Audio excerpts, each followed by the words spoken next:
भारतीय जनता पक्षाला तर तुम्ही म्हणता तसं 3 पिढ्या खपलेल्या आहेत. तर उमेदवारसुद्धा मिळणार म्हणजे मिळत नव्हता, अशी खरं तर पक्षाची परिस्थिती होती. तिथून 3,500 3,000 लोक इच्छुक आहेत. हा जो प्रवास आहे, या प्रवासामध्ये मधला जवळपास 25 वर्षाचा भारतीय जनता पक्ष किंवा एकूण महापालिकेचा साधारण इतिहास मी पण थोडाफार बातमीदार म्हणून मला माहिती आहे. पण या सगळ्याकडे गेली 25-30 वर्षाचं एकूण जे राजकारण आहे महापालिकेचं आणि भारतीय जनता पक्षाचं विशेषतः, त्याच्याकडे कसं बघता? नाही, तुम्ही बघा ना की महानगरपालिकेचं राजकारण भारतीय जनता पार्टीने किती नीट केलं. आधी जी आमची पिढी होती त्यात गिरीजी बापट स्थायी समितीचे अध्यक्ष झाले.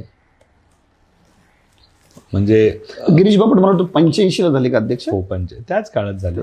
मला एक्झॅक्ट आत्ता सांगता नाही, पण आम्ही विरोधात राहून पण विरोधकांना फोडण्यात यशस्वी झालो. तुमचं स्वतःच उदाहरण आहे. मी झालो, सतीश मिसाळ झाले, हे सगळे प्रवाहाच्या विरुद्ध लढणारे आम्ही सगळे. म्हणजे मला आठवतं की आज जी काँग्रेस गलित गात्र वाटतेय, आज जी इतर विरोधी पक्ष गलित गात्र वाटतात, असं भारतीय जनता पार्टी कधी झाली नाही त्या दशकात. अच्छा, भले आमचे 15 नगरसेवक येऊ, 25 येऊ, 30 येऊ, आम्ही संघर्ष करत राहिलो. अच्छा, आम्ही कधी पक्ष बदलाचा विचार नाही केला.